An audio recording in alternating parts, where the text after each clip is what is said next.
Done, क्या कर दिया है यार तुम लोगों ने। इन लोगों को 12 साल लगे ये करने में। उसके लिए इन्होंने कितने हजारों करोड़ रुपए खर्च किए होंगे अपनी फॉलोइंग बढ़ाने के लिए। और आप लोगों ने 4 दिन में सब कुछ खत्म कर दिया, इनका सब कुछ खत्म कर दिया।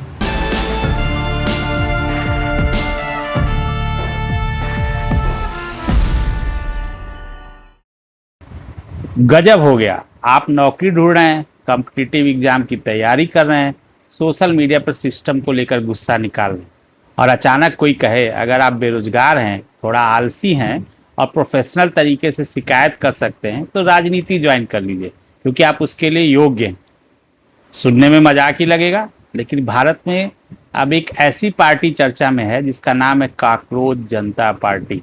अब सवाल ये है कि क्या ये सिर्फ इंटरनेट पर बना एक मीम है या फिर भारत में राजनीति के नए दौर की शुरुआत है, जैसा कि हम श्रीलंका और नेपाल में हाल ही में देख चुके हैं। तो पहले इस कहानी की शुरुआत करते हैं। इस कहानी की शुरुआत होती है सोशल मीडिया से, जहां एक व्यंग, एक मीम और युवाओं की नाराजगी ने मिलकर एक राजनीतिक बातचीत को जन्म दिया। अभी हम इसे राजनीतिक बातचीत ही कर रहे हैं क्योंकि इस पार्टी के पीछे है 30 साल के political communication strategist Abhijit Dipke.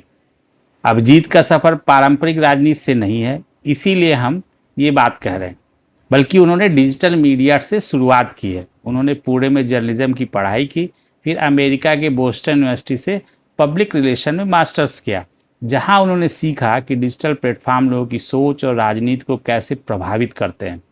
2020 से 2022 के बीच में केजरीवाल की आम आदमी पार्टी के साथ भी जुड़े रहे और उसकी सोशल मीडिया टीम के साथ जुड़कर डिजिटल कैंपेनिंग में काम करते रहे।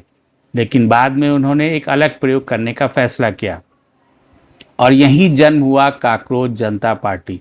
शुरुआत मजाक के तौर पे हुई, लेकिन कुछ ही समय में लाखों युवाओं ने इसमें रुचि दिखानी शुरू कर दी। अब सबसे बड़ा सवाल, नाम इतना अजीब क्यों?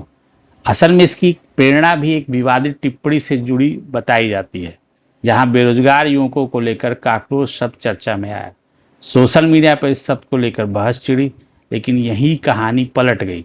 जिस शब्द को अपमान माना जा रहा था, उसी ने ही एक डिजिटल आंदोलन का रूप ले लिया।